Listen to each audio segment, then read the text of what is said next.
Good morning everyone. क्या हालचाल सभी के। क्लासरूम के अंदर में एसएसटी में हम चैप्टर 5 पढ़ रहे थे, यूजेज ऑफ वाटर। इस चैप्टर में ना कुछ टॉपिक्स रह गए थे, रिमेनिंग टॉपिक्स को हम कवर करेंगे। सो आज का हमारा टॉपिक रहेगा forms of the water. Chapter 5 का टाइटल क्या था? Usage of water. सो जब आप ये लेक्चर देखेंगे तो आपके सामने टेक्स्ट बुक्स ओपन होनी चाहिए।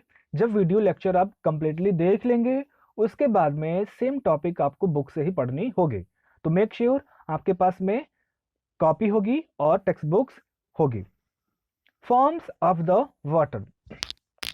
इस चैप्टर में हमने पढ़ा था कि वाटर के क्या क्या यूजेज होते हैं। हमने वाटर के ना डिफरेंट डिफरेंट यूजेज पढ़े थे। लाइक वाटर हम किस काम में यूज करते हैं? बाथिंग के लिए, कुकिंग के लिए, क्लीनिंग के लिए, इलेक्ट्रिसिटी जनरेट करने के लिए, जिसे क्या बोलते हैं हम लोग? Hydro electricity. अब ये जो वाटर है ना, क्या एक ही फॉर्म में मिलता है? बिल्कुल नहीं। हमने किसी भी सबस्टेंसेस के 3 फॉर्म्स पढ़े होंगे। किसमें? साइंस में। एक स्टेट होता है पहला वाला जिसको बोलते हैं सॉलिड। सॉलिड का मतलब इसमें थोड़ी सी इस सबस्टेंसेस में हार्डनेस होती है बहुत ज्यादा। दूसरा जो फॉर्म होता है उसे बोलते हैं लिक्विड। जैसे वाटर क्या है? लिक्विड का एक एग्जाम्पल है। थर्ड होता है एक गैस, यानी कोई भी सबस्टेंस इन्हीं 3 ही फॉर्म में पाई जा सकती है। फोर्थ स्टेज भी होता है लेकिन आपको वो हायर क्लासेस में पढ़नी होती है। तो लोअर क्लासेस तक आपको किसी भी सब्सटेंसेस के 3 फॉर्म्स ही देखने को मिलते हैं। सेम तरीके से जो वाटर होता है ना, वाटर के भी 3 फॉर्म्स होते हैं। यानी वाटर एग्जिस्ट का मतलब ये मिलता है आपको कहाँ? आपके सराउंडिंग में। इन 3 फॉर्म्स सॉलिड। कौन से फॉर्म में मिलेगा? सॉलिड। तो जब वाटर सॉलिड फॉर्म में मिलेगा उसे क्या बोलते हैं हम लोग? आइस। जैसे रेफ्रिजरेटर के अंदर में जब आप पानी रख देते हैं बॉटल में, शाम तक निकालेंगे तो पूरा का पूरा वाटर किस में कन्वर्ट हो चुका है? सॉलिड स्टेट में, जिसे क्या बोलते हैं? आइस। ये मिलता है आपको नॉर्मल टेम्परेचर पे लिक्विड स्टेट में। किस में मिलेगा? लिक्विड स्टेट में। जैसे आपको प्यास लगी, आप गए टैप के पास, पानी लिया आपने, उसको पी लिया। वो जो पानी का फॉर्म है, जो वाटर है, कौन से फॉर्म में है? लिक्विड फॉर्म में। और जब वाटर को आप बॉयल कर देते हैं ना, जब उसको हीट अप करेंगे, मींस उसके नॉर्मल टेम्परेचर से उसका टेम्परेचर आप इंक्रीज कर रहे हैं, इंक्रीज कर रहे हैं, इंक्रीज कर रहे हैं, तो ये जो वाटर है किस में बदल जाएगी? वेपर में। किस में बदल जाती है? वेपर में। और जो वेपर होता है ये वाटर का कौन सा स्टेज है? Gaseous stage. कौन सा है? Gaseous stage. Eight normal temperature water remains in liquid form. Normal temperature रहेगा, रूम टेम्परेचर रहेगा, यानी आपको पानी को गर्म नहीं करना है। तो ये पानी आपको किस फॉर्म में मिलेगा? रिमेन्स मीन्स होता है, रहता है। कौन से फॉर्म में? लिक्विड फॉर्म में। And is tasteless. Tasteless means इसका कोई टेस्ट नहीं मिलेगा आपको। कोई भी वाटर का टेस्ट नहीं होता है। कलरलेस मीन्स वाटर का कोई कलर नहीं होता है। And odourless. ऑर्डर मीन्स इससे कोई भी महक या दुर्गंध टाइप की चीजें नहीं आती हैं। तो जो वाटर है जब लिक्विड स्टेट में रहेगा, टेस्टलेस रहेगा, कलरलेस रहेगा, एंड देन थर्ड ऑर्डरलेस रहता है। Ice is frozen water. जब पानी जम गया, फ्रोजन का मतलब जम जाना, तो उसे क्या बोलते हैं? आइस बोलेंगे। When water is heated it changes into water vapour. जब पानी को आप गर्म कर देंगे तो ये किस में चेंज हो जाएगा?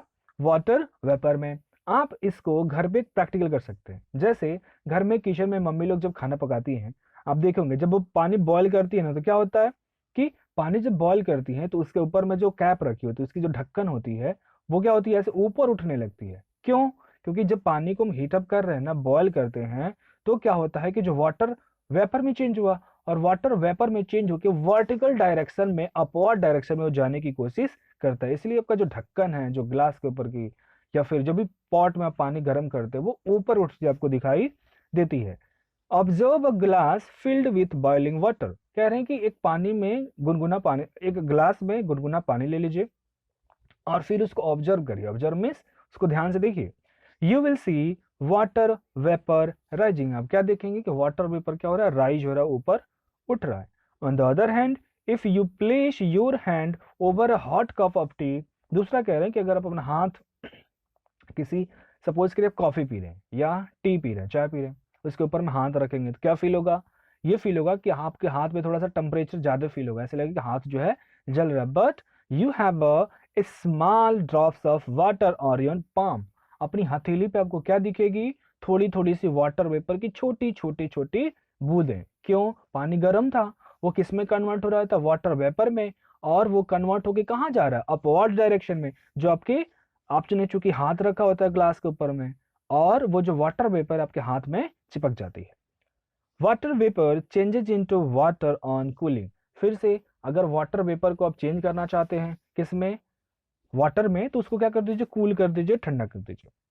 ये देखिए एक एग्जांपल दिया गया है, अंटार्कटिका में बहुत सारी आइस मिलती है ना, तो वहां का एक पिक्चर है, यहाँ पे दिखाया गया है क्या, कि ice in solid form of water, ocean के अंदर में, अंटार्कटिका जो है कहाँ, सदर्न ओशियन के आसपास है, तो वहां पे बहुत बर्फ की मोटी मोटी चादर है, तो ये कौन से फॉर्म में मिलती है, सॉलिड स्टेट में। अब जरा सोच के देखिए, आपको बहुत जोर की आपको प्यास लगी हो, आप बहुत ज्यादा थर्स्टी हो, और आपको पानी ना मिले पीने के लिए, क्या सर्वाइव कर पाएंगे आप, क्या जिंदा रह पाएंगे, बिल्कुल नहीं।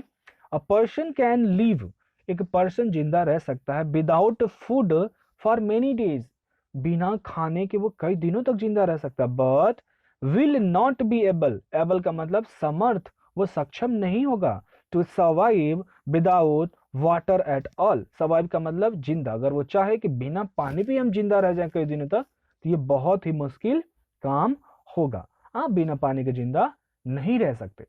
समझ में आई बात? सो हमने क्या पढ़ा, forms of the water. Thank you.